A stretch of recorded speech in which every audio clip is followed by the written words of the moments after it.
दोस्तों, मर्द के तकवे, परहेजगारी और हलाल व हराम कमाई होने में औरत का बहुत अमल दखल है। अगर वो नेक हो तो इसकी बीवी का असर मर्द और औलाद दोनों की जिंदगी पर ज़ाहिर होता है। जैसा कि एक बुजुर्ग 5 वक्त की नमाज, इशराक व चाश्त व तहज्जुद बाकायदगी से पढ़ा करते थे। एक दिन ज़ौजा मुहतरमा को कहने लगे कि तुम सिर्फ 5 नमाजें पढ़ती हो, कभी तहज्जुद भी पढ़ लिया करो। बीवी साहिबा ने बात सुनी और खामोशी इख्तियार कर ली। दूसरे दिन बाबा जी बमुश्किल फजर की नमाज, वो भी आखिरी वक्त में पढ़ सके। आँख खुलने का नाम ही नहीं ले रही थी। बेगम साहिबा को कहते हैं, आज पता नहीं क्या हुआ, फजर की नमाज मुश्किल से पढ़ सका हूँ। बेगम साहिबा मुस्कराकर कहने लगी, मेरे सरताज, पहले मैं बावुज़ू खाना बनाती थी, जिसकी बरकत से आपकी तहज्जुद में आसानी से आँख खुल जाती थी।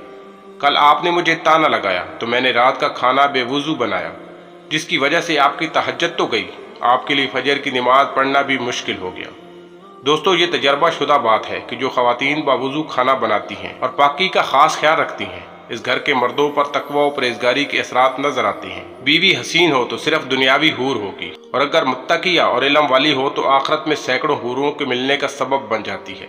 हबीबी अजमी की बीवी इनको रात के आखिरी पैर उठाती और बुलंद आवाज से कहती, ऐ बंदे खुदा उठ, देख रात गुजर गई है और तेरा रास्ता तवील और तेरे पास ज़्यादा राह कलील है।